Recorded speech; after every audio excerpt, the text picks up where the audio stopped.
السلام علیکم ورحمۃ اللہ وبرکاتہ۔ بسم اللہ الحمد للہ والصلاة والسلام علی رسول اللہ وعلی آلہ وصحبہ ومن والاه ثم اما بعد۔ معزز ناظرین، ہم تمام جانتے ہیں کہ وسیم رضوی نے سپریم کورٹ میں BIL داخل کی اور اس میں اس نے عرضی کی کہ قرآن مجید کی 26 آیتوں کو قرآن سے حذف کیا جائے۔ چونکہ یہ اتر پردیش شیعہ وقف بورڈ کا سابق چیئرمین رہ چکا ہے، تو دنیا یہ سمجھ رہی تھی کہ وہ شیعہ ہے،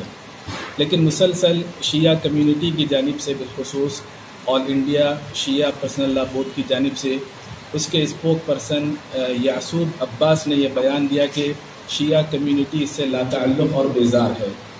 اس کے بعد کل ہند شیعہ مجلس علماء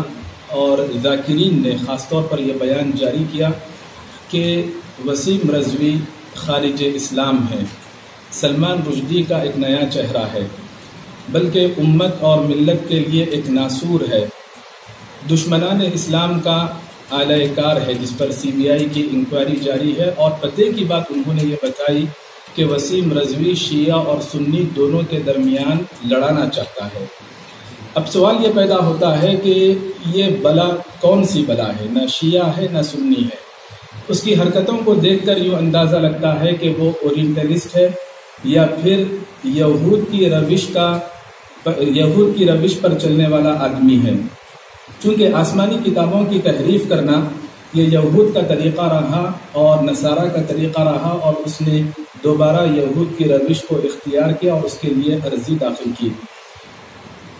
ماضی قریب میں دیکھا گیا کہ اس نے ام المؤمنین حبیبۃ حبیب اللہ صدیقہ بنت صدیق عائشہ رضی اللہ عنہا کے پاک دامن کو، پاکیزہ دامن کو آنچ دکھانے کی اس نے کوشش کی، داغدار کرنے کی کوشش کی۔ خلفائے راشدین پر الزام اس نے لگایا، اور دوسری جانب اس نے یہ بات کہی کہ بقیہ قرآن قابل اطمینان ہے۔ اگر واقعتاً ایسی بات ہے تو بقیہ قرآن میں اللہ نے یہ بات بتائی، اِنَّا نَحْنُ نَزَّلْنَا الذِّكْرَ وَإِنَّا لَهُ لَحَافِظُونَ، قرآن کے ہم محافظ ہیں۔ مَا فَرَّطْنَا فِي الْكِتَابِ مِنْ شَيْءٍ، قرآن کے تعلق سے ہم نے کبھی کوئی کمی بیشی نہیں کی، یعنی اللہ تبارک و تعالیٰ نے ہر لحاظ سے قرآن کی حفاظت کی۔ وسیم رضوی نے خلفائے ثلاثہ پر اعتراض کیا اور علی رضی اللہ عنہ کا اس نے دانستہ طور پر نام چھوڑا۔ یقیناً علی رضی اللہ عنہ امیر المؤمنین ہے، خلیفۃ المسلمین ہے، ہمارے لیے بھی اہل بیت ہے، صحابی ہیں، لیکن یہ بات جاننی چاہیے کہ خلفائے ثلاثہ کے بعد 5 سال اور 3 ماہ تک علی رضی اللہ عنہ نے خلافت کی۔ اگر واقعتاً یہ آیتیں 26 آیتیں خلفائے ثلاثہ کی جانب سے داخل کردہ ہوتی تو علی رضی اللہ عنہ اس کو نکال سکتے تھے۔ اگلی توجہ طلب بات یہ ہے کہ ہر ملک کا ڈیفنس لا ہوتا ہے، اگر کسی ملک کے ڈیفنس لا کو وہ دہشت گردی سے تعبیر کرے تو اسے اپنی عقل پر نظر ثانی کرنی چاہیے۔ اگلی توجہ طلب بات یہ ہے کہ ہندوستان میں مقبول ترین شخصیت جیسے گاندھی جی، قرآن مجید کی تلاوت سے وہ بہت متاثر تھے، اور کتنے ایسے افراد ہیں جنہوں نے، غیر مسلموں نے، روح القرآن نامی قرآن کی تفسیر لکھی، اور وسیم رضوی جس علاقے کا ہے، لکھنؤ کا ہے، وہیں پر منشی صاحب ہے جو غیر مسلم ہے، قرآن مجید کی طباعت مسلسل کرتے رہتے ہیں۔ وسیم رضوی پر یہ بات لازم تھی کہ عدالت کا دروازہ کھٹکھٹانے سے پہلے وہ انصاف پسندی کے ساتھ قرآن کا مطالعہ کرے، اہل علم سے رجوع ہو، ورنہ دنیا یہی کہے گی نہ وہ سنی ہے نہ وہ شیعہ ہے، تو پھر یہود کا وہ ترجمان ہے۔ واللہ اعلم۔ ایسے مجھے چاہیے جیسے ہر ایکشن کا ایک ایکویلنٹ یا پھر ریاکشن ہوتا ہے،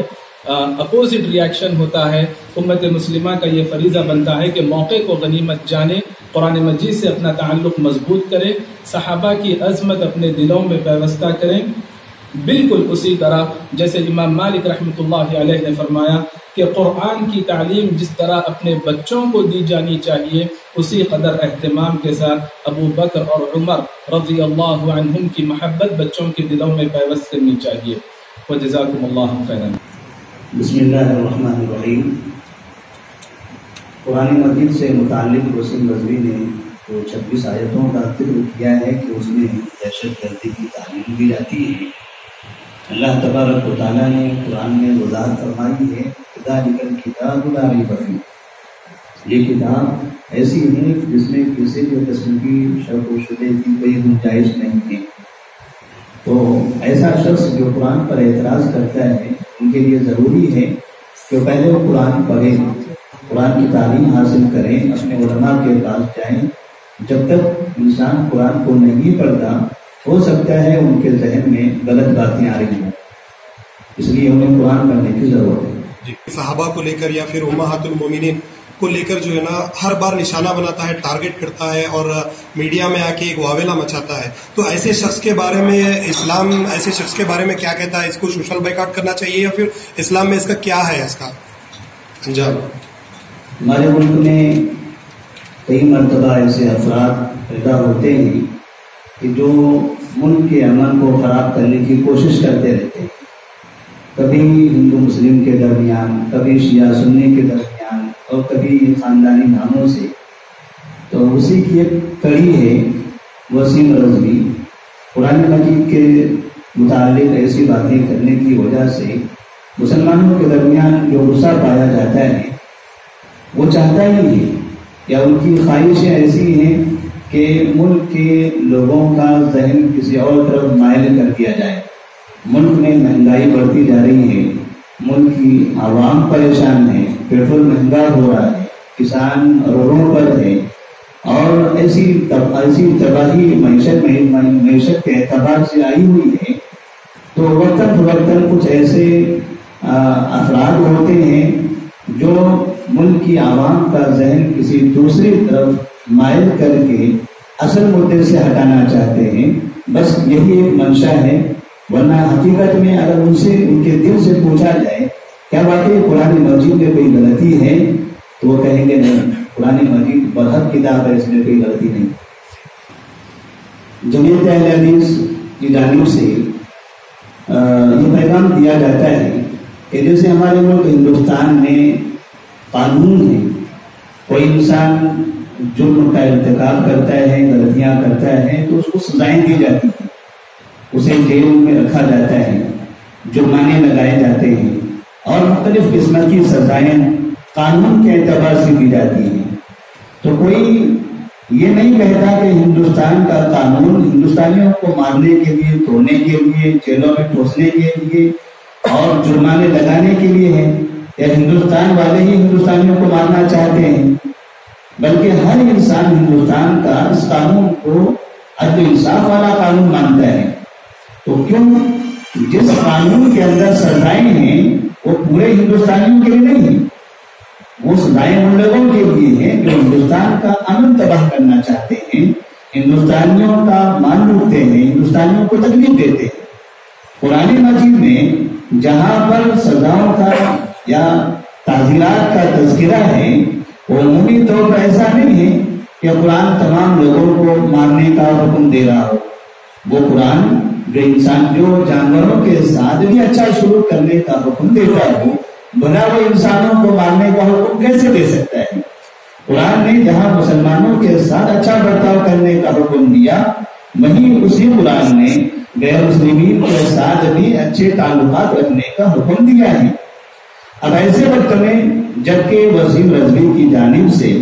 ایک فتنہ شروع ہو چکا ہے، سپریم کورٹ میں یہ بات جا چکی ہے، تو مسلمانوں کا موقف تو یہاں پر یہ ہونا چاہیے کہ مسلمان بجائے روڈوں پر احتجاج کر کے، گالی گلوچ کر کے، دھمکیاں دینے کے، قرآن مجید کی تلاوت کریں، اپنے اپنے محلوں میں بچوں کو قرآن پڑھائیں، گھر گھر قرآن کی تعلیم کو عام کریں، قرآن کے ترجموں سے روشناس کرائیں، اور کم سے کم ہر مسجد میں فجر کی نماز کے بعد درس قرآن ہونا ضروری قرار دیں۔ اسی طرح سے مسلمانوں کے ساتھ ساتھ ہمارے غیر مسلمین بھائی جو ہندو ہیں،